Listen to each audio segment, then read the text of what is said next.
Hello everyone, welcome to EduTap. So in today's session, we are going to discuss a very important finance news article that is regarding the Monetary Policy Committee meeting that was held in August 2022.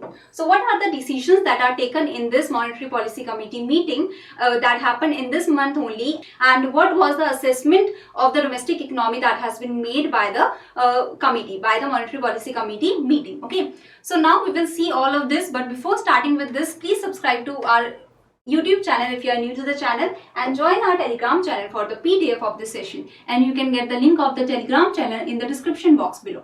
So now starting with the Monetary Policy Committee meeting that happened in August 2022. So on the basis of the current and evolving macroeconomic situation, it has been decided by the Reserve Bank of India to increase the policy repo rate. So the policy repo rate was 4.90% before, and it has been decided to increase the repo rate by 50 basis points so that it raises to 5.40%. So with the immediate effect, the Monetary Policy Committee has decided, the MPC has decided to increase the policy repo rate to 5.40.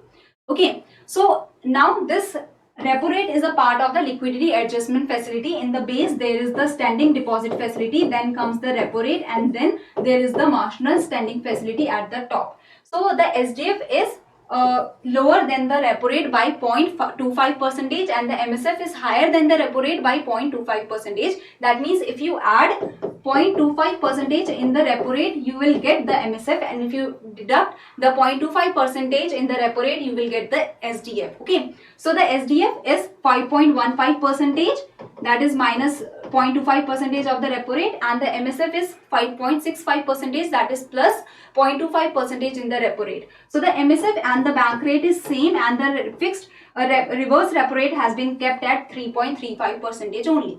So now why this repo rate has been decided to be increased by the Monetary Policy Committee meeting?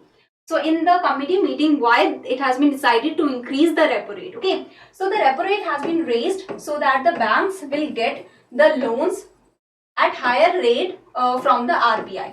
The banks that take the loans from the RBI, they will get the loan at a higher rate. When the banks will get the loan at a higher rate, they will give the loan to the consumers of the banks to the higher rate. Okay, so the loans in the economy will be provided at the higher interest rate. Okay, so the people will try to take less and less loans because the interest rate will be rising, and when the interest rate is rising, that means the cost of borrowing has risen. You have to give more interest to get the loan. So the loans will decrease in the economy. When loans decrease in the economy, that means the demand will start decreasing in the economy because you use the loan to buy the car, to buy the houses. Okay, so the loans decrease in the economy means the demand will start decreasing in the economy. So the inflation can be controlled in the economy to an extent. Now if we talk about the inflation was 7.79% in the April month. In May it came down to 7.04%. In June it came down to 7.01%. So the inflation is decreasing in the economy. But this is the retail inflation, and you can see that the retail inflation is above the upper tolerance level of 6%. So this decision of decreasing the inflation, of increasing the repo rate, this was taken because the inflation was even above the upper tolerance level. So now the decision is in consonance with the objective of achieving the medium term target of for the consumer price index inflation, that is the retail inflation, to control the retail inflation that is going very high. Okay, so the 4% is the target of the Reserve Bank of India, and the band is plus minus 2%. That is the lower limit is 2%, and the upper tolerance band is 6%. That the RBI do not want the inflation to go above the 6%. But you have seen that the inflation is way above 6%, especially in above, though it has come down, but still it is above the upper tolerance level, that is the 6%, and that's why the RBI is trying to control the inflation by increasing the repo rate. Okay, so now the assessment of domestic economy that has been made by the Reserve Bank of India. So the Reserve Bank of India, the Monetary Policy Committee meeting that assessed the domestic situation, and the domestic economic activity remains resilient. This has been said, as well as the urban demand is strengthening and the rural demand is also gradually increasing, catching up. So the merchandise exports, that is the exports of the goods, that has recorded a growth of 24.5% in April-June 2022 with some moderation in July. Okay. Non-oil, non-gold imports were robust, so the imports are also increasing, especially of the non-oil and non-gold. If we see, that has also started increasing, and it is strengthening the domestic demand. That means the domestic demand is strengthening when the non-oil or non-gold imports are made. That means the demand is increasing in the economy. Okay, of even the imports of even the outside goods. So now, the overall system liquidity continues in surplus. The liquidity, the money supply in the economy is in surplus. Though surplus liquidity in the banking system has come down to rupees 3.8 lakh crore in June-July from the 6.7 lakh crore that was in April-May. So even though the RBI is trying to reduce the liquidity in the economy, still it is in surplus, still it is quite high. But the RBI is taking the steps to reduce the liquidity, to reduce the money supply in the economy, so that the inflation can be controlled much better. Okay. So now next is the CPI inflation eased to 7.0%. That I have told you that in June it came down to 7.01% year on year during the May-June 2022. From the 7.8% that was in April. So in April it was 7.79%. That is 7.8%. That was very high if we compare it with our upper tolerance band, that is of 6%. Okay.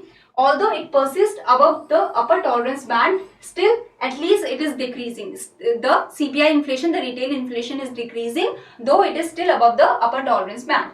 The food inflation has registered some moderation. The softening of edible oil prices has happened. The edible oil prices has decreased, and the deepening deflation. The pulses has the prices of the pulses has decreased. The prices of the eggs has decreased. The food inflation moved back to double digits. It is increasing in June, especially due to the rise in the LPG and kerosene prices. If we talk about the core inflation, that is the CPI inflation, retail inflation excluding the food and fuel, it moderated in May-June due to the full direct impact of the cut in excise duties on the petrol and diesel pump prices. Still, the prices are elevated. Still, the inflation can be seen, but at least the government tried to decrease cut the excise duties. So the RBI is taking the step, and the government is also taking the steps to control the inflation. And this inflation is because of the global tension that is going on, the geopolitical tension that is going on. The Russia-Ukraine war is there. The monetary authorities of the other countries are also trying to hike their rates, so that the rate is increasing in their countries. The money is flowing out of our country and it is going to the other country. As well as the rupee was depreciating. It was continuously depreciating against dollars. That is, the dollars was becoming stronger and the value of rupee was depreciating. So the value of rupee was decreasing. So this was also the condition that was going on, and it is not like that only our currency is depreciating. Most of the big economies, advanced economies, their currencies are also depreciating against dollars, because the money is flowing into the dollars. Okay, when there is any trouble that happens in the global economy now, so the money goes into dollar. The people try to have more and more dollar, because dollar is a strong currency, and that makes dollar even stronger, because the people are trying to have more and more dollars, so it will become more strong. Okay, so that's why the rupee is depreciating, as well as the other currencies are also depreciating against the dollars. So here is one more thing, that is the forecast of the inflation, that was 6.5% that was kept, and the forecast of the domestic economy, that was kept at 7%. Okay, 7.2%. So this was all. It was 6.7% or 6.5%. That was the inflation forecast that has been unchanged by the Reserve Bank of India. So you have to tell the repo rate that has been decided by the Reserve Bank of India. So thank you very much.